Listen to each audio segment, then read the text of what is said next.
Bonjour, nous sommes le dimanche 8 juin 2025 et le sujet est l'armée américaine qui alimente ses équipements au laser. Alimentation sans fil, à distance, et sur des distances assez conséquentes.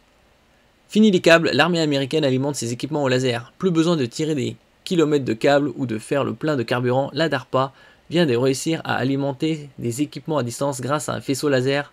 De quoi imaginer des drones qui volent indéfiniment sans jamais se poser. On peut imaginer aussi les drones pourvus de panneaux solaires, et s'ils voyagent suffisamment vite, ils peuvent être alimentés grâce à l'énergie solaire constamment.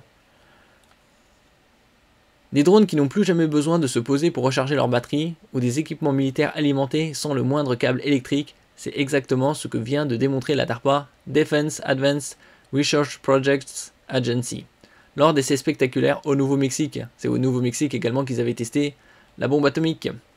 N'oubliez pas de vous abonner pour plus de news sur le monde de la high-tech ainsi que les bons plans, également sur mon Twitter et en description sous toutes mes vidéos. Vous pouvez les retrouver dans mes playlists. Ce week-end, il y a des bons plans. Vous pouvez les retrouver par exemple sur Darty et autres en ce qui concerne les PC gaming ou bureautiques avec le code PC10. J'ai fait une vidéo précédemment. Des drones sans limite d'autonomie. L'agence de recherche militaire américaine a réussi l'exploit de transmettre plus de 800 watts de puissance sur une distance de 8,6 km uniquement grâce à un faisceau laser.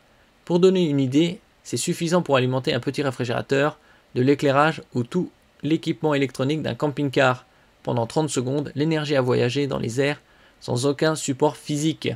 Après, quelle est la puissance utilisée pour justement transmettre 800 watts sur 8,6 km ? L'équipe s'est même amusée à faire du popcorn avec l'électricité reçue, un clin d'œil au film Real Genius où des étudiants détournent un laser militaire. Il ne fait aucun doute que nous avons complètement pulvérisé toutes les démonstrations précédentes. S'enthousiasme Paul Jeff, responsable du programme Power.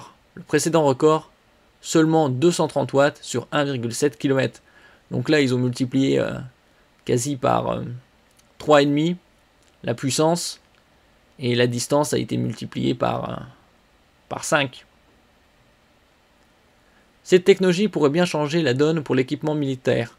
Plus besoin de s'embêter avec des câbles d'alimentation qui traînent partout, plus de panne sèche au mauvais moment et surtout plus de limites d'autonomie pour les drones. Ces derniers pourraient théoriquement voler indéfiniment, alimentés en continu par des stations laser au sol. Il faudrait qu'elles soient dispersées un peu partout. Le système testé, baptisé PRAD, fonctionne avec un récepteur compact développé par Teravec Technologies.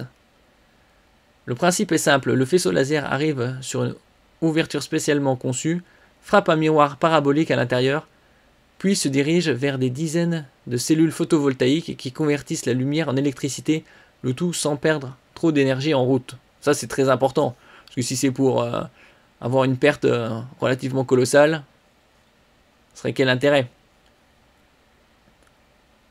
Il est beaucoup plus facile d'envoyer un faisceau laser vers le haut ou vers le bas qu'horizontalement, car il y a moins d'atmosphère à traverser.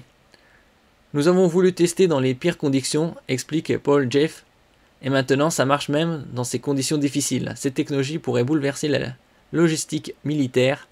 Plus besoin de convoyer du carburant vers des zones reculées au risque de se faire repérer. Plus de générateurs bruyants qui trahissent les positions, un simple faisceau laser suffit pour alimenter du matériel à distance. Donc là, c'est une bonne distance puisque c'était du 800 watts sur 8,6 km. Ils ont battu le record précédent.